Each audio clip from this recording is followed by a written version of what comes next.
ಅತಿ ಹೆಚ್ಚು ಕಾಲ ಸಿಎಂ ಆಗಿದ್ದ ದೇವರಾಜು ಅರಸು ಅವರ ದಾಖಲೆಯನ್ನ ಸಿಎಂ ಸಿದ್ದರಾಮಯ್ಯ ಸರಿಗಟ್ಟಿದ್ದಾರೆ. ಸಿದ್ದರಾಮಯ್ಯ ನಾಳೆಯಿಂದ ಐತಿಹಾಸಿಕ ದಾಖಲೆಗೆ ಸಾಕ್ಷಿಯಾಗಲಿದ್ದಾರೆ. 2 ಬಾರಿ ಸಿಎಂ, 2 ಬಾರಿ ಡಿಸಿಎಂ, 2 ಬಾರಿ ವಿಪಕ್ಷ ನಾಯಕನಾಗಿ ಕೆಲಸ ಮಾಡಿದ್ದಾರೆ. ಅಲ್ಲದೆ ಒಟ್ಟು 16 ಬಾರಿ ಬಜೆಟ್ ಮಂಡಿಸುವ ಮೂಲಕ ಹೊಸ ದಾಖಲೆಯನ್ನ ಸೃಷ್ಟಿಸಿದ್ದಾರೆ. ಇನ್ನು 17ನೇ ಬಾರಿಗೆ ಬಜೆಟ್ ಮಂಡನೆಗೂ ಸಿದ್ದರಾಮಯ್ಯ ಸಿದ್ಧತೆ ನಡೆಸಿದ್ದು, ಸಿದ್ದರಾಮಯ್ಯ ಅವರಿಗೆ ಗಣ್ಯರು, ಆಪ್ತರು, ಅಭಿಮಾನಿಗಳು ಶುಭಾಶಯ ಕೋರಿದ್ದಾರೆ. ಇನ್ನು ಸಿಎಂ ಸಿದ್ದರಾಮಯ್ಯ ತಮ್ಮ ವೈಯಕ್ತಿಕ ವರ್ಚಸ್ಸು ಹಾಗೂ ಸಂಘಟನಾ ಚಾತುರ್ಯತೆಯಿಂದಲೇ ಬೆಳೆದು ಬಂದವರು. ಅಲ್ಪಸಂಖ್ಯಾತ, ಹಿಂದುಳಿದ, ದಲಿತರ ಏಳಿಗೆಗೆ ಶ್ರಮಿಸಿದವರು. ಅಹಿಂದ ನಾಯಕ ಅಂತಾನೆ ಖ್ಯಾತಿ ಪಡೆದುಕೊಂಡವರು. ತಮ್ಮ ಅವಧಿಯಲ್ಲಿ ಹಲವು ಜನಪ್ರಿಯ ಯೋಜನೆಗಳನ್ನು ಕೊಡುವ ಮೂಲಕ ಭಾಗ್ಯಗಳ ಸರದಾರ ಅಂತಾನೆ ಪ್ರಖ್ಯಾತಿ ಪಡೆದವರು. ಅದರಲ್ಲೂ ಸಿದ್ದರಾಮಯ್ಯವರ ಕನಸಿನ ಅನ್ನಭಾಗ್ಯ ಯೋಜನೆಯನ್ನ ತಂದು ಬಡವರ ಮನಗೆದ್ದವರು. ಇದಾದ ಬಳಿಕ ಕ್ಷೀರಭಾಗ್ಯ, ಗ್ರಾಮೀಣ ಭಾಗ್ಯಕ್ಕಾಗಿ ನಮ್ಮ ಗ್ರಾಮೀಣ ಭಾಗದ ಜನರಿಗೋಸ್ಕರ ನಮ್ಮ ಗ್ರಾಮ ನಮ್ಮ ರಸ್ತೆ ಯೋಜನೆ, ಅವಿವಾಹಿತ ವಿಚ್ಛೇದಿತ ಮಹಿಳೆಯರಿಗೆ ಮನಸ್ವಿನಿ, ಪ್ರಥಮ ಚಿಕಿತ್ಸೆ ಕೊಡೋದಕ್ಕೆ ಬೈಕ್ ಆಂಬ್ಯುಲೆನ್ಸ್ ಯೋಜನೆ, ರೈತರ ಏಳಿಗೆಗಾಗಿ ಕೃಷಿ ಭಾಗ್ಯ, ಈಗ ಪಂಚ ಗ್ಯಾರಂಟಿಗಳನ್ನು ಕೊಡುವ ಮೂಲಕ ಜನರ ಮನಗೆದ್ದಿದ್ದಾರೆ. ದೇವರಾಜು ಅರಸು ದಾಖಲೆ ಮುರಿದ ವಿಚಾರದ ಬಗ್ಗೆ ಮಾತನಾಡಿದ ಸಿಎಂ ಸಿದ್ದರಾಮಯ್ಯ, ನನಗೆ ದಾಖಲೆ ಮುರಿಬೇಕು ಅಂತೇನಿಲ್ಲ, ಇದೊಂದು ಕಾಕತಾಳೀಯವಷ್ಟೇ.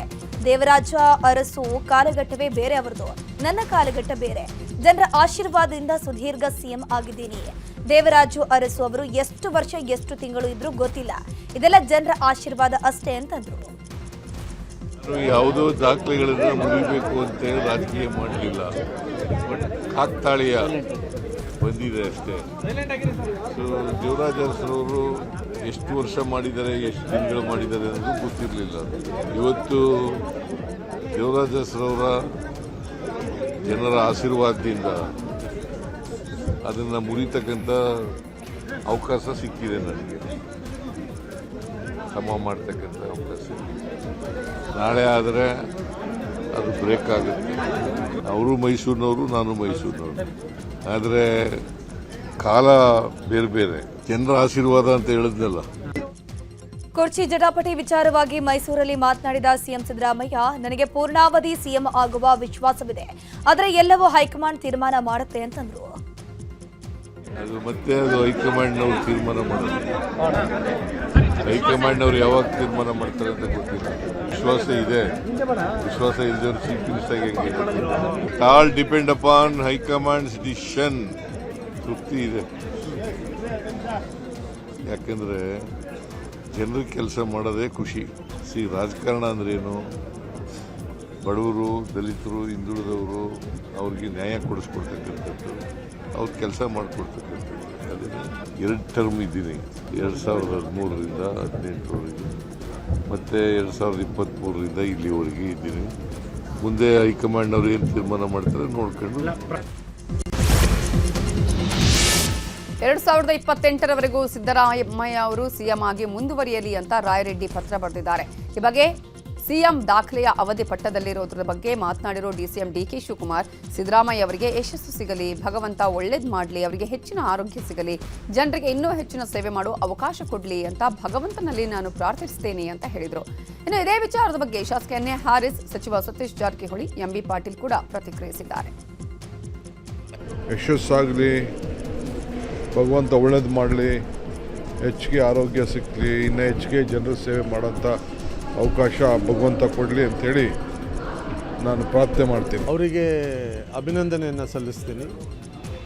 ಇದೊಂದು ಒಳ್ಳೆಯ ಅವಕಾಶ ನಮ್ಮ ಪಕ್ಷ ಸಿದ್ದರಾಮಯ್ಯನವ್ರಿಗೆ ಕೊಟ್ಟಿದೆ. ಅವರು ಕೂಡ ಭಾಳ ಒಳ್ಳೆಯ ವ್ಯಕ್ತಿತ್ವ ಇರುವಂಥ ನಾಯಕರು, ಒಳ್ಳೆ ಕೆಲಸ ಮಾಡ್ತಾ ಇದ್ದಾರೆ. ಅವರಿಗೆ ಅಭಿನಂದನೆ. ಕಾಂಗ್ರೆಸ್ ಪಕ್ಷಕ್ಕೆ ಅವ್ರಿಗೆ ನಮಗೆಲ್ಲ ಒಂದು ಹೆಮ್ಮೆ ವಿಷಯ. ಬಹುದಿನಗಳ ಒಂದು ದಾಖಲೆ ಇವತ್ತು ಮುರಿದಿದ್ದಾರೆ. ಸೊ ಒಳ್ಳೆಯದು, ಯಾಕಂದರೆ ಅವರ ಬರಲಿಕ್ಕೆ ಭಾಳಷ್ಟು ಶ್ರಮ ಪಟ್ಟಿದ್ದಾರೆ, ಹೋರಾಟ ಮಾಡಿದ್ದಾರೆ. ಸೊ ಒಂದು ಸ್ಥಾನಕ್ಕೆ ಬಂದಿದ್ದಾರೆ. ಅವ್ರಿಗೆ ನಾವೆಲ್ಲ ಅಭಿನಂದನೆಗಳನ್ನು ಸಲ್ಲಿಸ್ತೀವಿ. 5 ವರ್ಷ ನಾವೆಲ್ಲ ಭಾವಿಸಿದ್ವಿ, ಅವ್ರಿಗೆ ಇರೋದು 5 ವರ್ಷ ಅಂತ. ಸೊ ಈಗ ಸುಮಾರು ಅರ್ಧ ಆಗಿದ್ದಾರೆ, ಇನ್ನು ಅರ್ಧ ಇದ್ದರೆ ಒಳ್ಳೆಯದಂತ ನಾನು ಹೇಳಿದ್ದೀನಿ, ಅವರು ಹೇಳಿದ್ದಾರೆ. ಸ್ವಂತ ಬೆಳಗಾವಿ ಅಧಿವೇಶನದ ಕೂಡ ಅವರು ಹೇಳಿದ್ದಾರೆ. ಸೊ ಆದರೆ ಒಳ್ಳೆಯದಂತ ನಮ್ಮ ಭಾವನೆ ಕೂಡ. ಅನೇಕ ಯೋಜನೆಗಳನ್ನ ಇವತ್ತು ಸಹ ನಮ್ಮ ರಾಜ್ಯದಲ್ಲಿ, ವಿಶೇಷವಾಗಿ ಅನ್ನಭಾಗ್ಯ, ಹಸಿದವರಿಗೆ ಯಾರೂ ಕೂಡ ಹಸಿದು ಹೊಟ್ಟೆಯಲ್ಲಿ ಮಲಗಬಾರ್ದು ಅಂತೇಳಿ ಅನ್ನಭಾಗ್ಯ ಯೋಜನೆಯನ್ನು, ಕ್ಷೀರಭಾಗ್ಯ, ಕೃಷಿ ಭಾಗ್ಯ, ಈಗ ಪಂಚ ಗ್ಯಾರಂಟಿಗಳನ್ನು ಮಾಡೋ ಮೂಲಕ ಮತ್ತು ಹಣಕಾಸಿನ ಸಚಿವರಾಗಿ ಸುಮಾರು 14 ಬಜೆಟ್ಗಳನ್ನ ಇವತ್ತು ಮಾಡಿ ದಾಖಲೆಯನ್ನು ನಿರ್ವಹಿಸಿದ್ದಾರೆ. ಅವರು ನಾಳೆ ದೇವರಾಜ್ ಅರಸು ಅವ್ರಿಗಿಂತ ಒಂದು ದಿನ ಸ್ವಲ್ಪ ಹೆಚ್ಚಿಗೆ ಆಗ್ತದೆ. ಆ ಒಂದು ದಾಖಲೆ ನಮ್ಮೆಲ್ಲರಿಗೂ ಕೂಡ ಹೆಮ್ಮೆ ಇರುವಂಥದ್ದು. ಇಬ್ಬರು ಶ್ರೇಷ್ಠ ನಾಯಕರು ದೇವರಾಜ್ ಅರಸು ಅವರು ಮತ್ತು ಸಿದ್ದರಾಮಯ್ಯನವರು ಕೂಡ. ಸಿಎಂ ಸಿದ್ದರಾಮಯ್ಯ ದೀರ್ಘಾವಧಿಯ ಸಿಎಂ ಆಗಿ ರೆಕಾರ್ಡ್ ಹಿನ್ನೆಲೆ ಸಿದ್ದರಾಮಯ್ಯ ಅಭಿಮಾನಿಗಳಿಂದ ಬಾಡೂಟದ ವ್ಯವಸ್ಥೆಯನ್ನು ಮಾಡಲಾಗಿದೆ. ಯಾದಗಿರಿಯ ಬೈತುಲ್ ಮಾಲ್ನಲ್ಲಿ 2 ಕ್ವಿಂಟಾಲ್ ಚಿಕನ್ ಬಿರಿಯಾನಿ ತಯಾರು ಮಾಡಿದ್ದು ಅಭಿಮಾನಿಗಳಿಗೆ ಶಾಸಕ ಚೆನ್ನಾರೆಡ್ಡಿ ಪಾಟೀಲ್ ಬಿರಿಯಾನಿ ಹಂಚಿಕೆ ಮಾಡಿದ್ರು. ಸಿದ್ದರಾಮಯ್ಯ ದಾಖಲೆ ಬರೆದ ಹಿನ್ನೆಲೆಯಲ್ಲಿ ನೆಲಮಂಗಲದ ಭಕ್ತನಪಾಳ್ಯದಲ್ಲಿ ನಾಟಿ ಕೋಳಿ ಬಾಡೂಟ ಸಿದ್ಧತೆ ಮಾಡಲಾಗಿದೆ.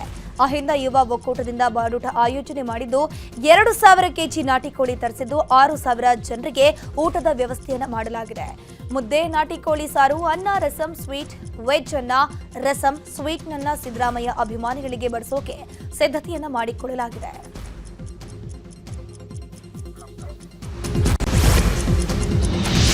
ದೇವರಾಜ್ ಅರಸು ದಾಖಲೆ ಸರಿಗಟ್ಟಿದ ಸಿಎಂ ಸಿದ್ದರಾಮಯ್ಯ ಪರವಾಗಿ ಅಭಿಮಾನಿಗಳು ಸಂಭ್ರಮಾಚರಣೆ ಮಾಡುತ್ತಿದ್ದಾರೆ. ಕಲಬುರಗಿಯಲ್ಲಿ ಸಿಎಂ ಸಿದ್ದರಾಮಯ್ಯ ಅಭಿಮಾನಿ ಬಳಗದಿಂದ ಸಂಭ್ರಮಾಚರಣೆ ಮಾಡಲಾಗ್ತಾ ಇದ್ದು, ನಗರದ ಎಸ್ವಿಪಿ ವೃತ್ತದಲ್ಲಿ ಸಿಎಂ ಸಿದ್ದರಾಮಯ್ಯ ಭಾವಚಿತ್ರಕ್ಕೆ ಹಾಲಿನ ಅಭಿಷೇಕ ಮಾಡಿ ಸಿಹಿ ಹಂಚಿ ಪಟಾಕಿ ಸಿಡಿಸಿ ಸಂಭ್ರಮಿಸಿದ್ದಾರೆ.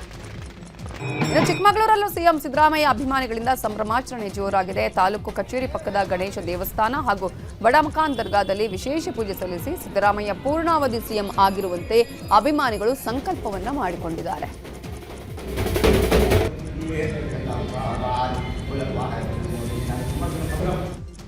ಇನ್ನು ದಾವಣಗೆರೆಯಲ್ಲೂ ಸಿಎಂ ಅಭಿಮಾನಿಗಳು ಸಂಭ್ರಮ ಪಟ್ಟಿದ್ದಾರೆ.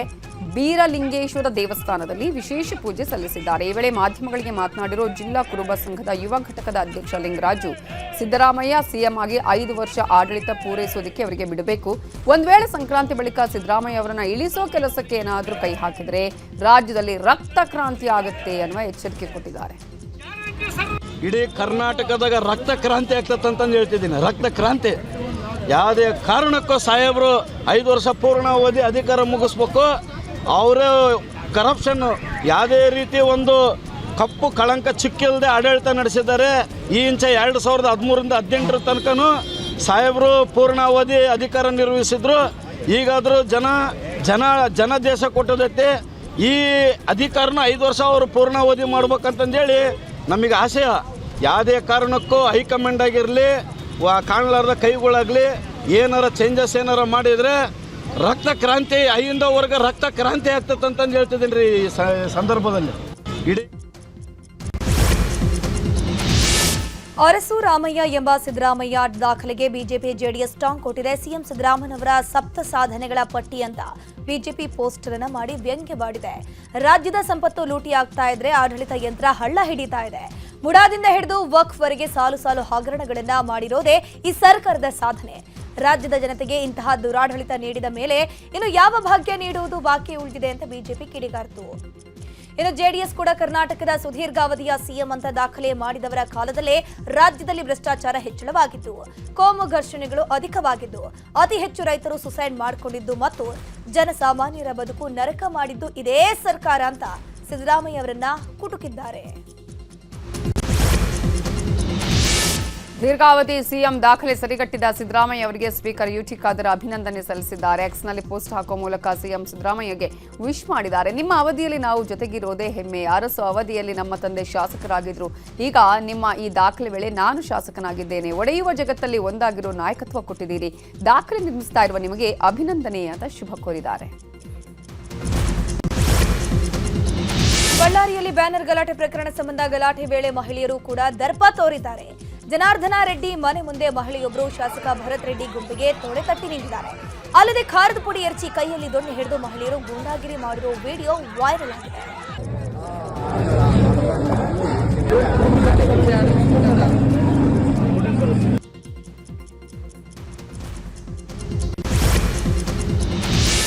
ಬಳ್ಳಾರಿ ಫೈರಿಂಗ್ ಪ್ರಕರಣದ ಬಗ್ಗೆ ಮಾತಾಡಿದ ಮಾಜಿ ಸಚಿವ ಶ್ರೀರಾಮುಲು, ಮೃತರ ಮನೆಗೆ ಡಿಕೆಶಿ ಬರ್ತಿದ್ದಾರೆ, ಸಾಂತ್ವನ ಹೇಳಿದ್ದಾರೆ. ನಿಮ್ಮ ಸರ್ಕಾರ ಸತ್ಯಶೋಧನಾ ಕಮಿಟಿ ಪರಿಶೀಲಿಸಲು ಬಂದಿತ್ತು, ಈಗ ನೀವು ಬರ್ತಿದ್ದೀರಾ, ನಂತರ ಎಸ್ಐಟಿಗೆ ಕೊಡ್ತೀರಾ. ಮೂಲ ಬುಡವನ್ನ ಹುಡುಕೋ ಕೆಲಸ ಆಗ್ತಾ ಇಲ್ಲ.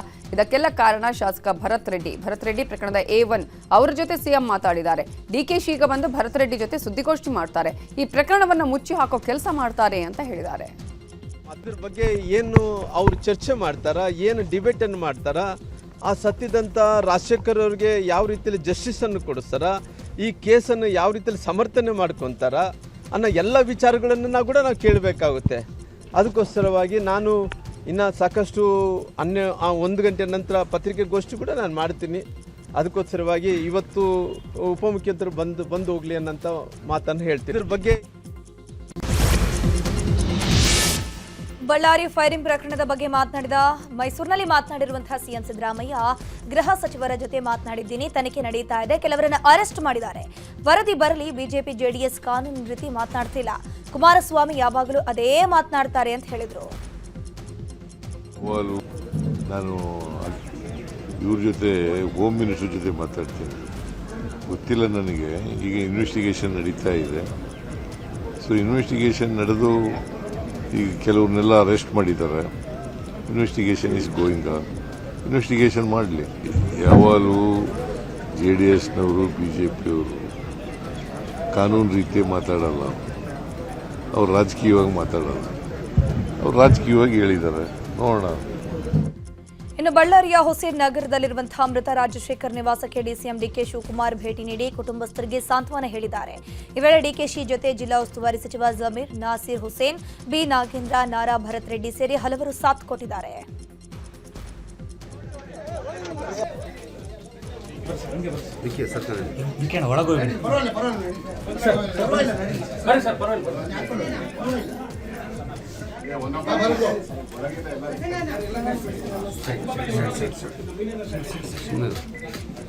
ತಾಯಿ ಸರ್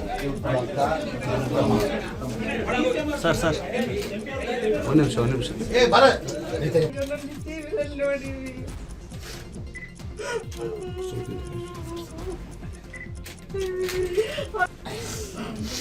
ಇದೊಂದು ಮಾಡಿಕೊಡು ಸರ್, ನೀವು ಪುಣ್ಯ ಬರ್ತದೆ ಸರ್.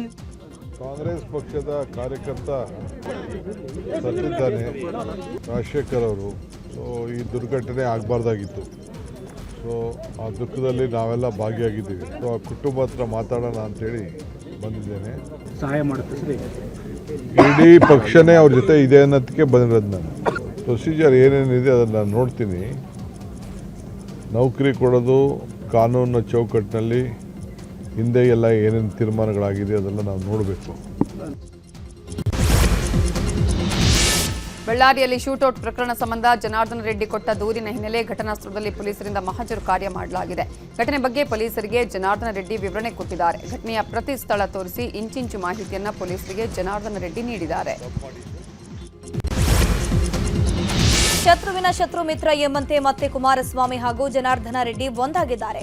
ಬಳ್ಳಾರಿ ಫೈರಿಂಗ್ ಕುರಿತಾಗಿ ಎಚ್ಡಿಕೆ ಸುದ್ದಿಗೋಷ್ಠಿ ನಡೆಸಿ ಮಾತನಾಡಿದ್ರು. ಇದಾದ ಬೆನ್ನಲ್ಲೇ ಜನಾರ್ದನ ರೆಡ್ಡಿ ಕುಮಾರಸ್ವಾಮಿಗೆ ಕರೆ ಮಾಡಿ ಧನ್ಯವಾದ ತಿಳಿಸಿದ್ದಾರೆ. ನನ್ನ ತಲೆ ಕಾಯುವ ಕೆಲಸ ಮಾಡಿದ್ದೀರಿ, ನಿಮಗೆ ಎಷ್ಟು ಧನ್ಯವಾದ ಹೇಳಿದ್ರು ಸಾಲದು ಅಂತ ಜನಾರ್ದನ್ ರೆಡ್ಡಿ ಭಾವುಕರಾಗಿ ಮಾತನಾಡಿದ್ದಾರೆ. ಈ ವೇಳೆ ಕುಮಾರಸ್ವಾಮಿ, ಡೋಂಟ್ ವರಿ ಬ್ರದರ್, ಧೈರ್ಯವಾಗಿರಿ ಅಂತ ಏನೂ ಆಗಲ್ಲ ಅಂತ ಹೇಳಿರುವಂಥದ್ದು. ನಾವೆಲ್ಲ ಒಟ್ಟಾಗಿರೋಣ, ಜೊತೆಯಲ್ಲೇ ರಾಜಕಾರಣ ಮಾಡೋಣ ಅಂತ ಧೈರ್ಯ ತುಂಬಿದ್ದಾರಂತೆ. ಬಳ್ಳಾರಿ ಘಟನೆ ಬಳಿಕ ದೋಸ್ತಿ ನಾಯಕರು ಒಗ್ಗಟ್ಟಾಗಿದ್ದಾರೆ. ನೋಡಿದಿರುವ 2.5 ವರ್ಷ ಬಿಜೆಪಿ ಜೆಡಿಎಸ್ ಒಗ್ಗಟ್ಟು ಕಾಯ್ದುಕೊಳ್ಳಲು ತಂತ್ರ ನಡೆಸಿದೆ.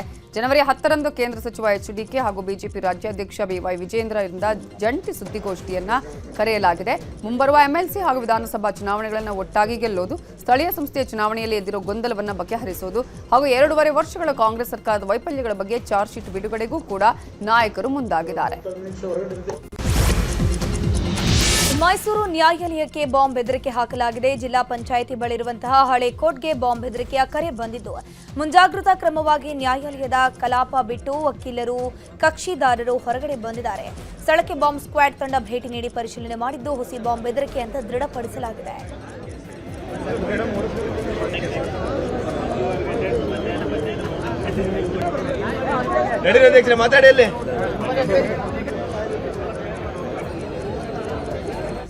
ಬಾಗಲಕೋಟೆಯಲ್ಲೂ ಜಿಲ್ಲಾ ನ್ಯಾಯಾಲಯಕ್ಕೆ ಬಾಂಬ್ ಬೆದರಿಕೆ ಹಾಕಲಾಗಿದೆ. ಜಿಲ್ಲಾ ನ್ಯಾಯಾಲಯದ ಕಚೇರಿಯ ಇಮೇಲ್ಗೆ ಬೆದರಿಕೆಯ ಮೇಲ್ ಬಂದಿದ್ದು, ಕೋರ್ಟ್ನ ಕ್ರಿಟಿಕಲ್ ಸ್ಥಳಗಳಲ್ಲಿ ಬಾಂಬ್ ಇಟ್ಟಿದ್ದೀವಿ ಅಂತ ಬೆದರಿಕೆ ಹಾಕಲಾಗಿದೆ. ಸದ್ಯ ಕೋರ್ಟ್ನಲ್ಲಿದ್ದ ಜಡ್ಜ್, ಕಕ್ಷಿದಾರರು, ನೌಕರಸ್ಥರು ಕೋರ್ಟ್ನಿಂದ ಹೊರಕ್ಕೆ ಬಂದು ಬಾಂಬ್ ನಿಷ್ಕ್ರಿಯ ದಳದಿಂದ ತಪಾಸಣೆ ಮಾಡಲಾಯಿತು. ಇನ್ನು ಬೆಂಗಳೂರಿನ ಲಾಲ್ಬಾಗ್ ರಸ್ತೆಯಲ್ಲಿರುವಂತಹ ಪಾಸ್ಪೋರ್ಟ್ ಕಚೇರಿಗೂ ಬಾಂಬ್ ಬೆದರಿಕೆಯ ಮೇಲ್ ಹಾಕಲಾಗಿದೆ. ಇಮೇಲ್ ಮೂಲಕ ಬಾಂಬ್ ಬೆದರಿಕೆ ಹಾಕಲಾಗಿದ್ದು ಕೂಡಲೇ ಇಮೇಲ್ ನೋಡಿ ಪೊಲೀಸರಿಗೆ ಸಿಬ್ಬಂದಿ ಮಾಹಿತಿ ಕೊಟ್ಟಿದ್ದಾರೆ. ಸ್ಥಳಕ್ಕೆ ಪೊಲೀಸರು ಬಾಂಬ್ ನಿಷ್ಕ್ರಿಯ ದಳ ಆಗಮಿಸಿ ಪರಿಶೀಲನೆ ಮಾಡಿದ್ದು ಈವರೆಗೆ ಯಾವುದೇ ಅನುಮಾನಾಸ್ಪದ ವಸ್ತು ಕಂಡು ಬಂದಿಲ್ಲ ಎನ್ನಲಾಗಿದೆ. ಕೇಂದ್ರ ಸಚಿವ ಎಚ್.ಡಿ. ಕುಮಾರಸ್ವಾಮಿಗೆ ಶಾಸಕ ಗಣಿಗ ರವಿಕುಮಾರ್ ಮತ್ತೆ ಟಾಂಗ್ ಕೊಟ್ಟಿದ್ದಾರೆ. ಮಂಡ್ಯದಲ್ಲಿ ಮಾತಾಡಿರೋ ಅವರು ಕೈಗಾರಿಕಾ ಸ್ಥಾಪನೆಗೆ 100 ಎಕರೆ ಜಾಗ ಇದೆ, ನೀವು ಇಂಡಸ್ಟ್ರಿ ತಗೊಂಡ್ಬನ್ನಿ ಅಂತ ಓಪನ್ ಚಾಲೆಂಜ್ ಹಾಕಿದ್ದಾರೆ. ಇಂಡಸ್ಟ್ರಿ ಸ್ಥಾಪನೆಗಾಗಿ ಎಚ್ಡಿಕೆ ಹಾಗೂ ಕಾಂಗ್ರೆಸ್ ನಾಯಕರ ಮಧ್ಯೆ ಜಟಾಪಟಿ ನಡೆದಿದೆ. ರಾಜ್ಯ ಸರ್ಕಾರ ಇಂಡಸ್ಟ್ರಿ ತರಲು ಸಹಕಾರ ಕೊಡ್ತಿಲ್ಲ ಅಂತ ಎಚ್ಡಿಕೆ ಆರೋಪ ಮಾಡಿದ್ರು. ಈಗ ಡಿಸಿ ಜೊತೆಗೆ ತೆರಳಿ ಇಂಡಸ್ಟ್ರಿಗಾಗಿ ಶಾಸಕ ಗಣಿಗ ರವಿಕುಮಾರ್ ಜಾಗ ಗುರುತು ಮಾಡಿದ್ದಾರೆ. ಕಾಡಾ ಹಾಗೂ ಮೈಶುಗರ್ ಫ್ಯಾಕ್ಟರಿಗೆ ಸೇರಿದ ಜಾಗ ಇದೆ, ಇಂಡಸ್ಟ್ರಿ ಸ್ಥಾಪನೆಗೆ ಸೂಕ್ತ ಸ್ಥಳ ಇದೆ, ನಾವು ಎಲ್ಲದಕ್ಕೂ ಸಾಥ್ ಕೊಡ್ತೀವಿ ಅಂತ ಟಾಂಗ್ ಕೊಟ್ಟಿದ್ದಾರೆ. ಕಾರ್ಖಾನೆ ಬರಬೇಕು ಅಂತೇಳಿ, ನಿರುದ್ಯೋಗ ಯುವಕರಿಗೆ ಕೆಲಸ ಆಗಬೇಕು ಅಂತೇಳಿ ಇವತ್ತು ಸಾತ್ನೂರು ಫಾರ್ಮಲ್ಲಿ ಕಾಡಾಗೆ ಸಂಬಂಧಿಸಿದ 90 ಎಕರೆ ಜಾಗ ಸರ್ವೆ ನಂಬರ್ 257ರಲ್ಲಿ ಭಾಳ ನೀಟಾಗಿದೆ. 3 ಕಡೆ ರಸ್ತೆ ಮಾಡ್ಬೋದು. ಜಾಗ ನೋಡಿದ್ದೀನಿ, ಜಾಗ ಕೂಡ ಕಡಿದೀವಿ. ಒಳ್ಳೆ ವಾತಾವರಣವನ್ನು ನಿರ್ಮಾಣ ಮಾಡೋಣ. ಕುಮಾರಣ್ಣವ್ರ ಕೈಯಲ್ಲಿ ಶಕ್ತಿ ಇದೆ ಕಾರ್ಖಾನೆ ತರೋದಕ್ಕೆ. ಅವರು ಸುಮ್ಮನೆ ಇವ್ರಿಗೆ ಲೆಟ್ರ್ ಬರೆಯೋದು ಬಿಟ್ಟು ನಾನು ಅವ್ರಿಗೆ ಅವರ ಅಧಿಕಾರಿಗಳಿಗೆ ಆಕ್ಸೆಸ್ ಇದ್ದೀನಿ, ಫ್ರೀ ಇದ್ದೀನಿ. ಉತ್ತಮ ವಾತಾವರಣವನ್ನು ಸೃಷ್ಟಿ ಮಾಡಿ ಕಾರ್ಖಾನೆಯವ್ರನ್ನ ಕನ್ವಿನ್ಸ್ ಮಾಡಿ ಫ್ಯಾಕ್ಟ್ರಿ ತರೋದು. ಶಾಲಾ ವಾರ್ಷಿಕೋತ್ಸವದಲ್ಲಿ ತಮಗೆ ಅವಮಾನ ಮಾಡೋ ರೀತಿಯಲ್ಲಿ ಸಭೆಯ ಅತಿಥಿಗಳು ಮಾತನಾಡಿದ್ದಾರೆ ಅಂತ ಪುತ್ತೂರು ಶಾಸಕ ಅಶೋಕ್ ರೈ ಹೇಳಿಕೆ ನೀಡಿದ್ದಾರೆ. ಶಾಲೆಯ ಮುಖ್ಯೋಪಾಧ್ಯಾಯಿನಿಯನ್ನ ತಮ್ಮ ಕಚೇರಿಗೆ ಕರೆಸಿದ ಶಾಸಕ ಕಾಂಗ್ರೆಸ್ ಮುಖಂಡರ ಸಮ್ಮುಖದಲ್ಲಿ ಶಿಕ್ಷಕಿಯನ್ನ ತರಾಟೆಗೆ ತೆಗೆದುಕೊಂಡಿದ್ದಾರೆ. ಪುತ್ತೂರು ತಾಲೂಕಿನ ಬಡಗನ್ನೂರು ಪಂಚಾಯಿತಿ ವ್ಯಾಪ್ತಿಯ ಕೊಯ್ಲಾ ಸರ್ಕಾರಿ ಹಿರಿಯ ಪ್ರಾಥಮಿಕ ಶಾಲೆಯಲ್ಲಿ ಶಾಲಾ ವಾರ್ಷಿಕೋತ್ಸವದಲ್ಲಿ ಅಶೋಕ್ ಭಾಗಿಯಾಗಿದ್ದರು. ಈ ವೇಳೆ ಅಲ್ಲಿದ್ದ ಅತಿಥಿಗಳು ಶಾಸಕರು ಶಾಲೆಗೆ ಊರಿನ ರಸ್ತೆಗೆ ನೀಡಿದ ಅನುದಾನದ ಬಗ್ಗೆ ಮಾತನಾಡಿಲ್ಲ, ಕೇವಲ ಪಂಚಾಯತ್ ಮೂಲಕ ನೀಡಿದ ಅನುದಾನದ ಬಗ್ಗೆ ಮಾತ್ರ ಮಾತನಾಡಿದ್ದಾರೆ ಅಂತ ಅಶೋಕ್ ಕುಮಾರ್ ರೈ ಆರೋಪಿಸಿದ್ದು ಶಿಕ್ಷಕಿಯನ್ನ ತರಾಟೆಗೆ ತೆಗೆದುಕೊಂಡಿದ್ದಾರೆ. ಮನ್ರೇಗಾ ಯೋಜನೆಯನ್ನ ವಿಬಿಜಿ ರಾಮ್ಜಿ ಯೋಜನೆ ಅಂತ ಮರುನಾಮಕರಣ ಮಾಡಲಾಗಿದೆ. ಈ ವಿಚಾರವಾಗಿ ಬಿಜೆಪಿ ರಾಜ್ಯಾಧ್ಯಕ್ಷ ವಿಜಯೇಂದ್ರ ಮಾತಾಡಿದ್ದು, ಮನ್ರೇಗಾದಲ್ಲಿ 100 ದಿನ ಉದ್ಯೋಗ ಖಾತ್ರಿ ಇತ್ತು, ಈಗ 125 ದಿನಕ್ಕೆ ಏರಿಕೆಯಾಗಿದೆ. ಕೇಂದ್ರದಲ್ಲಿ ಎನ್ಡಿಎ ಸರ್ಕಾರ ಇರೋದನ್ನು ಸಹಿಸೋದಕ್ಕೆ ಕಾಂಗ್ರೆಸ್ನವರಿಗೆ ಆಗ್ತಾ ಇಲ್ಲ. ಸದುದ್ದೇಶದಿಂದಾಗಿ ಹೆಸರು ಬದಲಾವಣೆ ಮಾಡಲಾಗಿದೆ, ಆದರೆ ಕಾಂಗ್ರೆಸ್ ಸುಮ್ಮನೆ ಆರೋಪ ಮಾಡ್ತಾ ಇದೆ. ಜನವರಿ 15ರಿಂದ 28ರವರೆಗೆ ರಾಜ್ಯದಾದ್ಯಂತ ಜಾಗೃತಿ ಅಭಿಯಾನ ಮಾಡ್ತೀವಿ ಅಂತ ಹೇಳಿದ್ರು. ಇನ್ನು ಸಂಸದ ಗೋವಿಂದ ಕಾರಜೋಳ ಕೂಡ ಮಾತಾಡಿದ್ದು, ಮಹಾತ್ಮ ಗಾಂಧೀಜಿಯವರ ಕನಸು ನನಸು ಮಾಡಿದ್ದು ಪ್ರಧಾನಿ ಮೋದಿ ಅಂತ ಹೇಳಿದರು. Viksit Bharat guarantee for Rozgar Ajeevika mission Gramin, Viksit Bharat VBG Ramji ಅಂತೇಳಿ ಅದನ್ನ ಬದಲಾವಣೆಯನ್ನು ಮಾಡಿದ್ದಾರೆ. ಆದರೆ ಇದ್ರ ಬಗ್ಗೆ ಕಾಂಗ್ರೆಸ್ ಪಕ್ಷ ರಾಹುಲ್ ಗಾಂಧಿ ಅವರಿಂದ ಹಿಡ್ಕೊಂಡು ಇಲ್ಲಿವರೆಗೂ ಕರ್ನಾಟಕದವರೆಗೂ ಸಿದ್ದರಾಮಯ್ಯ DK ಶಿವಕುಮಾರ್ ವರೆಗೂ ಸಹ ಈಗಾಗಲೇ ಅಪಪ್ರಚಾರವನ್ನ ಪ್ರಾರಂಭ ಮಾಡಿದ್ದಾರೆ. ಅಂದರೆ ಕೇಂದ್ರ ಸರ್ಕಾರ, ಬಿಜೆಪಿ ನೇತೃತ್ವದ NDA ಸರ್ಕಾರ, ಪ್ರಧಾನಮಂತ್ರಿ ನರೇಂದ್ರ ಮೋದಿಜಿಯವರು ಏನೇ ಒಂದು ಯೋಜನೆಗಳನ್ನು ಒಂದು ಒಳ್ಳೆ ಸದುದ್ದೇಶ ಇಟ್ಕೊಂಡು ಘೋಷಣೆ ಮಾಡಿದ್ರೆ ಎಲ್ಲದರಲ್ಲೂ ಕೂಡ ಅಂದರೆ ಮೊಸರಲ್ಲಿ ಕಲ್ಲು ಹುಡುಕುವಂಥ ಕೆಲಸವನ್ನು ಕಾಂಗ್ರೆಸ್ ಪಕ್ಷ ನಿರಂತರವಾಗಿ ಮಾಡ್ಕೊಂಡು ಬಂದಿದೆ. ಒಂದು ರೀತಿ ತಪ್ಪು ತಿಳುವಳಿಕೆಯನ್ನು ಸೃಷ್ಟಿ ಮಾಡುವಂಥ, ಅಪಪ್ರಚಾರ ಮಾಡುವಂಥ ಕೆಲಸವನ್ನು ಇವತ್ತೇನು ಕಾಂಗ್ರೆಸ್ ಪಕ್ಷ ಮಾಡೋದಕ್ಕೆ ಹೊರಟಿದೆ. ಅವ್ರು ಮಂದಿಗೆಲ್ಲ ತೊಗೊಂಡ್ರು, ಬೀಗರು ಬಿದ್ದರಿಗೆಲ್ಲರಿಗೂ ತೊಗೊಂಡ್ರು. ಆದರೆ ಈ ದೇಶಕ್ಕೆ ಒಬ್ಬ ಸಂವಿಧಾನ ಕೊಟ್ಟಂಥ ಅಂಬೇಡ್ಕರ್ಗೆ ಕೊಡಲಿಲ್ಲ ಅನ್ನೋದನ್ನು ನಾವು ಹೇಳಬೇಕು. ಇವತ್ತು ನರೇಂದ್ರ ಮೋದಿಜಿಯವರು ತಮ್ಮ ಹೆಸರಿನಿಂದ ಆಗಲಿ ಒಂದೇ ಒಂದು ಸಂಸ್ಥೆಗೆ ಹೆಸರಿಟ್ಟುಕೊಂಡಿಲ್ಲ, ಒಂದೇ ಒಂದು ಸ್ಕೀಮಿಗೆ ಅವ್ರ ಹೆಸರಿಟ್ಟುಕೊಂಡಿಲ್ಲ. ಸರ್ಕಾರದ ಹೆಸರೇ ಅದ. 5 ವಿಮಾನ ನಿಲ್ದಾಣ ಮತ್ತು ಬಂದರುಗಳಿಗೆ ಇಂದಿರಾ ಗಾಂಧಿ, ರಾಹುಲ್ ಗಾಂಧಿ, ರಾಜೀವ್ ಗಾಂಧಿ ಹೆಸರಿಟ್ಕೊಂಡು ಕೂತಾರಲ್ಲ, ಇವ್ರಿಗೆ ಯಾವ ನೈತಿಕತೆ ಅದ ಮಹಾತ್ಮ ಗಾಂಧಿ ಬಗ್ಗೆ ಮಾತಾಡ್ತಾರೆ? ರಾಜ್ಯದಲ್ಲಿ ಬಾಂಗ್ಲಾದೇಶಿಯರನ್ನ ಇರಿಸೋದು ತಪ್ಪು, ಹೊರ ದೇಶದವರನ್ನ ಕೂಡಲೇ ಪತ್ತೆ ಹಚ್ಚಿ ವಾಪಸ್ ಕಳಿಸಬೇಕು ಅಂತ ವಿಧಾನ ಪರಿಷತ್ನ ಸಭಾಪತಿ ಬಸವರಾಜ ಹೊರಟ್ಟಿ ಹೇಳಿದ್ದಾರೆ. ಉತ್ತರ ಕನ್ನಡ ಜಿಲ್ಲೆಯ ಹಳಿಯಾಳದಲ್ಲಿ ಮಾತನಾಡಿರುವ ಅವರು, ಪಕ್ಷ, ಜಾತಿ, ಧರ್ಮದ ವಿಚಾರಗಳು ಇಲ್ಲಿ ಬರಬಾರದು. ನಮ್ಮವರಿಗೆ ಅನ್ಯಾಯ ಮಾಡಿ ಹೊರದೇಶದವರಿಗೆ ನ್ಯಾಯ ಕೊಡಿಸುವ ನೀತಿ ಬೇಡ. ಈ ಕುರಿತು ಈಗಾಗಲೇ ಸರ್ಕಾರ ಮತ್ತು ಸಚಿವ ಜಮೀರ್ ಅಹಮದ್ ಖಾನ್ಗೆ ಪತ್ರ ಬರೆದಿದ್ದೀನಿ. ಅಕ್ರಮ ವಾಸಿಗಳ ವಿರುದ್ಧ ಕಠಿಣ ಕ್ರಮ ಕೈಗೊಳ್ಳಬೇಕು ಅಂತ ಒತ್ತಾಯಿಸುತ್ತಿದ್ದೀನಿ ಅಂತಂದ್ರು. ಬಾಂಗ್ಲಾದವರು ಅಲ್ಲಿಯವರು ಇಲ್ಲಿಯವರು ಬಂದು ನಮ್ಮ ದೇಶದ, ನಮ್ಮ ರಾಜ್ಯದ ಜನರು ಓಡಿಸೋದು ಶುದ್ಧ ತಪ್ಪು. ಆಗಲೇ ಮುಖ್ಯಮಂತ್ರಿ ಪತ್ರ ಬರೆದೇನೆ, ಸಂಬಂಧಪಟ್ಟವ್ರಿಗೆ ಹೇಳಿ ಯಾವುದೇ ಪರಿಸ್ಥಿತಿಯಲ್ಲಿ ಹೊರದೇಶದವ್ರನ್ನ ಇಮ್ಮಿಡಿಯೇಟ್ಲಿ ಇಲ್ಲಿಂದ ಹೊರಗೆ ಹಾಕುವಂಥ ಕ್ರಮವನ್ನು ಸರ್ಕಾರ ತಗೋಬೇಕು.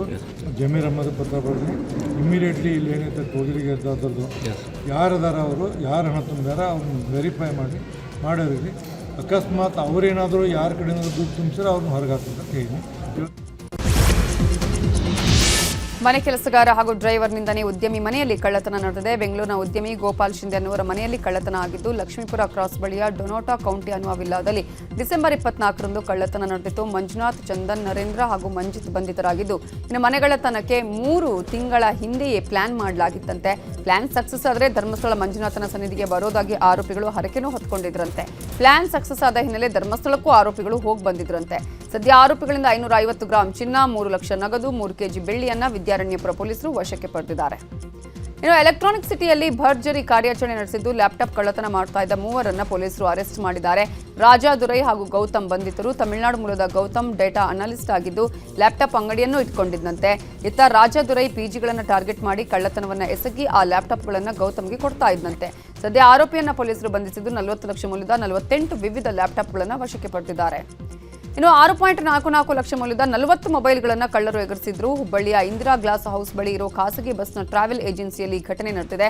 ಪ್ರವೀಣ್ ಅನ್ನೋರಿಗೆ ಸೇರಿದ ಮೊಬೈಲ್ ಕಳ್ಳತನ ಆಗಿದ್ದು, ಬೆಂಗಳೂರಿನ ಕಂಪನಿಯೊಂದರಲ್ಲಿ ಮೊಬೈಲ್ ಖರೀದಿಸಿದ್ದ ಪ್ರವೀಣ್ ಪಾರ್ಸೆಲ್ ಮೂಲಕ ಹುಬ್ಬಳ್ಳಿಗೆ ಕಳುಹಿಸಿದ್ರು. ಇದೀಗ ಮೊಬೈಲ್ ಕಳ್ಳತನದ ಬಗ್ಗೆ ಹುಬ್ಬಳ್ಳಿ ಉಪನಗರ ಠಾಣೆಯಲ್ಲಿ ದೂರು ದಾಖಲಾಗಿದೆ. ಬೆಂಗಳೂರಿನ ಅಶೋಕನಗರ ಪೊಲೀಸರು ಭರ್ಜರಿ ಕಾರ್ಯಾಚರಣೆ ಮಾಡಿದ್ದಾರೆ. ಹೊಸ ವರ್ಷದ ದಿನವೇ 3,16,00,000 ಬೆಲೆಯ ಎಂಡಿಎಂಎ ವಶಕ್ಕೆ ಪಡ್ಕೊಂಡಿದ್ದಾರೆ. ಸೈಯದ್ ತಾರಿಕ್, ಇಕ್ಬಾಲ್ ಹಾಗೂ ಶೇಖ್ ಮೊಹಮ್ಮದ್ ಅರ್ಬಾಸ್ ಬಂಧಿತ ಆರೋಪಿಗಳು. ಹೊಸ ವರ್ಷಕ್ಕೆ ನೈಜೀರಿಯಾ ಮೂಲದ ವ್ಯಕ್ತಿಯಿಂದ ಎಂಡಿಎಂಎ ತರಿಸಿಕೊಂಡಿದ್ರು ಎನ್ನಲಾಗಿದೆ. ಒಟ್ಟು 3 ಕೆಜಿ 169 ಗ್ರಾಂ ಎಂಡಿಎಂಎ ಸೀಸ್ ಮಾಡಿದ್ದು, ನೈಜೀರಿಯಾ ಮೂಲದ ಆರೋಪಿಗಾಗಿ ಪೊಲೀಸರು ಬಲೆ ಬೀಸಿದ್ದಾರೆ.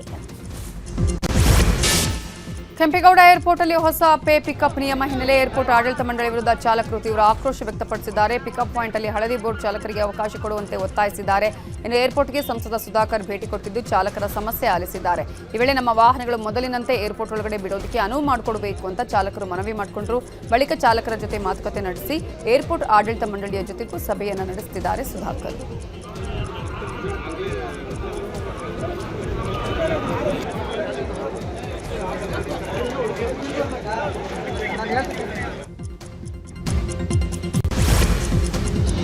ತಂದೆಯ ಮಗಳ ಮೇಲೆ ಲೈಂಗಿಕ ದೌರ್ಜನ್ಯ ನಡೆಸಿರುವ ಆರೋಪ ಕೇಳಿ ಬಂದಿದೆ. ಪುತ್ತೂರಿನಲ್ಲಿ ಘಟನೆ ನಡೆದಿದ್ದು, ಆರೋಪಿಯನ್ನ ಬಂಧಿಸಿ ಪೋಕ್ಸೋ ಕೇಸ್ ದಾಖಲಿಸಲಾಗಿದೆ. ಅಲ್ಲದೆ ಆರೋಪಿಯನ್ನ ಕೋರ್ಟ್ಗೂ ಹಾಜರುಪಡಿಸಿದ್ದು, ನ್ಯಾಯಾಲಯ ಆರೋಪಿಗೆ ನ್ಯಾಯಾಂಗ ಬಂಧನ ವಿಧಿಸಿದೆ. ನೊಂದ ಬಾಲಕಿಗೆ ಬೆಂಗಳೂರು ಲೇಡಿ ಗೋಶನ್ ಆಸ್ಪತ್ರೆಯಲ್ಲಿ ದಾಖಲು ಮಾಡಿ ಚಿಕಿತ್ಸೆ ನೀಡಲಾಗುತ್ತಿದೆ. ಮಾರುಕಟ್ಟೆಯಲ್ಲಿ ಕೊತ್ತಂಬರಿ ಸೊಪ್ಪಿಗೆ ದರ ಕುಸಿತ ಹಿನ್ನೆಲೆ ರೈತ ಸೊಪ್ಪು ಉಚಿತವಾಗಿ ಹಂಚಿರುವ ಘಟನೆ ಮಂಡ್ಯದ ಶ್ರೀರಂಗಪಟ್ಟಣದಲ್ಲಿ ನಡೆದಿದೆ. ಅರಕೆರೆ ಗ್ರಾಮದ ರೈತ ಸಿದ್ದು ಅನ್ನುವರು ಅರ್ಧ ಎಕರೆ ಪ್ರದೇಶದಲ್ಲಿ ಕೊತ್ತಂಬರಿ ಸೊಪ್ಪು ಬೆಳೆದಿದ್ರು. ಆದರೆ ಸರಿಯಾದ ಬೆಲೆ ಸಿಗದ ಹಿನ್ನೆಲೆ ಆಟೋದಲ್ಲಿ ತಂದು ಜನರಿಗೆ ಉಚಿತವಾಗಿ ಹಂಚಿಕೆ ಮಾಡಿದ್ದಾರೆ. ಇನ್ನು ಉಚಿತ ಕೊತ್ತಂಬರಿ ಸೊಪ್ಪಿಗಾಗಿ ಜನ ಮುಗಿಬಿದ್ದಿದ್ದಾರೆ. ಟೊಮೆಟೊ ಬೆಲೆನೂ ಮತ್ತೆ ಕುಸಿತ ಆಗಿದ್ದು, ಲಾಭದ ನಿರೀಕ್ಷೆಯಲ್ಲಿದ್ದ ಜನ ಭಾರಿ ನಿರಾಸೆ ಅನುಭವಿಸುವಂತಾಗಿದೆ. ಕೋಲಾರ ಎಪಿಎಂಸಿ ಮಾರುಕಟ್ಟೆಯಲ್ಲಿ ಕಳೆದ 5 ದಿನಗಳಿಂದ ಪ್ರತಿನಿತ್ಯ ಕುಸಿತ ಇರುವ ಟೊಮೆಟೊ ಬೆಲೆ ಈಗ ಇವತ್ತು 15 ಕೆಜಿ ಬಾಕ್ಸ್ ಟೊಮೆಟೊಗೆ 450 ರೂಪಾಯಿಗೆ ಹರಾಜಾಗ್ತಿದೆ. ಕಳೆದ ಗುರುವಾರ 15 ಕೆಜಿ ಬಾಕ್ಸ್ 900 ರೂಪಾಯಿಗೆ ಮಾರಾಟ ಆಗ್ತಾ ಇದ್ದು, ದಿಢೀರ್ ಬೆಲೆ ಕುಸಿತದಿಂದ ಅನ್ನದಾತರು ಕಂಗಾಲಾಗಿದ್ದಾರೆ. ಹೊಸ ವರ್ಷದ ಸಂಭ್ರಮ ಮುಗಿದ್ರೂ ಉತ್ತರ ಕನ್ನಡ ಜಿಲ್ಲೆಯಲ್ಲಿರುವಂತಹ ದಾಂಡೇಲಿಯಲ್ಲಿ ಪ್ರವಾಸಿಗರ ಸಂಖ್ಯೆ ಮಾತ್ರ ಕಡಿಮೆ ಆಗಿಲ್ಲ. ವಾರಾಂತ್ಯ ಮತ್ತು ವಾರದ ಮಧ್ಯದಲ್ಲೂ ಕೂಡ ಪ್ರವಾಸಿಗರು ಬರ್ತಾ ಇದ್ದು, ಕಾಳಿ ನದಿ ಹಿನ್ನೀರಿನಲ್ಲಿ ನಿರಂತರ ಜಲಸಾಹಸ ಕ್ರೀಡೆ ಆಡ್ತಿದ್ದಾರೆ. ಇನ್ನು 3 ವಾರಗಳ ಹೋಮ್ ಸ್ಟೇ ರೆಸಾರ್ಟ್ಗಳು ಬುಕಿಂಗ್ ಆಗಿದ್ದು, ಪ್ರಕೃತಿ ಸೌಂದರ್ಯ ಸವಿಯೋಕೆ ಪ್ರವಾಸಿಗರು ದಾಂಡೇಲಿಯತ್ತ ಬರ್ತಾ ಇದ್ದಾರೆ. ಆಕಳ ಕರುಗಳಿಗೆ ಅದ್ಧೂರಿ ತೊಟ್ಟಿಲು ಶಾಸ್ತ್ರ ಮಾಡಿರುವ ಘಟನೆ ಗದಗ ಜಿಲ್ಲೆಯ ಲಕ್ಷ್ಮೇಶ್ವರ ತಾಲೂಕಿನ ರಾಮಗಿರಿ ಗ್ರಾಮದಲ್ಲಿ ನಡೆದಿದೆ. ರೈತ ನಾಗರಾಜ್ ಮಡಿವಾಳ ಅನ್ನೋರ ಮನೆಯಲ್ಲಿ ಆಕಳು 2 ಕರುಗಳಿಗೆ ಜನ್ಮ ಕೊಟ್ಟಿದ್ದು, ಮನೆ ಹಾಗೂ ತೊಟ್ಟಿಲಿಗೆ ತೆಂಗಿನ ಗರಿ, ತಳಿರು ತೋರಣ, ಹೂಗಳಿಂದ ಶೃಂಗಾರ ಮಾಡಿ ಅದ್ಧೂರಿಯಾಗಿ ಕಾರ್ಯಕ್ರಮವನ್ನ ಮಾಡಿದ್ದಾರೆ. ಕರುಗಳ ಕಿವಿಯಲ್ಲಿ ಹೂವಿನ ಶಿಗ್ಲಿ ವಿರಕ್ತ ಮಠದ ಚನ್ನವೀರ ಮಹಾಸ್ವಾಮಿಗಳು ಹೆಸರು ಹೇಳುವ ಮೂಲಕ ನಾಮಕರಣ ಮಾಡಿದ್ದಾರೆ. ಶಿವಬಸವನ ತೊಟ್ಟಿಲು ಕಾರ್ಯಕ್ರಮದಲ್ಲಿ 100 ಗ್ರಾಮಸ್ಥರು ಭಾಗಿಯಾಗಿದ್ದರು. ಕೊಪ್ಪಳದ ಗವಿಸಿದ್ದೇಶ್ವರ ಜಾತ್ರೋತ್ಸವ ಅದ್ದೂರಿಯಾಗಿ ನಡೀತಾ ಇದೆ. ಇನ್ನು ಮಠದ ದಾಸೋಹದ ಭವನದ ಪಕ್ಕದಲ್ಲಿ 100 ಕಾರ್ಯಕರ್ತರು ಮಿರ್ಚಿ ತಯಾರು ಮಾಡುತ್ತಿದ್ದಾರೆ. ಈ ವೇಳೆ ಮಿರ್ಚಿ ಹಾಕುತ್ತಿದ್ದವರನ್ನ ಪರಿಶೀಲಿಸೋಕೆ ಶ್ರೀ ಗವಿಸಿದ್ದೇಶ್ವರ ಸ್ವಾಮೀಜಿ ಬಂದಿದ್ದು, ಈ ವೇಳೆ ಮಿರ್ಚಿ ಹಾಕುವವರನ್ನ ಮಾತನಾಡಿಸಿ ಬಳಿಕ ತಾವು ಕೂಡ ಮಿರ್ಚಿಯನ್ನು ಹಾಕಿದ್ದಾರೆ. ಬೆಂಗಳೂರಿನ ನಮ್ಮ ಮೆಟ್ರೋ ರೈಲು ಸಂಪೂರ್ಣ ಯಶಮಯವಾಗಿದೆ. ಜನವರಿ 8ರಂದು ಯಶ್ ಬರ್ತ್ಡೇ ಆಚರಿಸಿಕೊಳ್ತಿದ್ದು ಯಶ್ ಗೆಳೆಯರು ಯಶ್ ಅವರ ಫೋಟೋಗಳನ್ನು ನಮ್ಮ ಮೆಟ್ರೋ ರೈಲಿನ ಮೇಲೆ ಹಾಕಿಸಿದ್ದಾರೆ.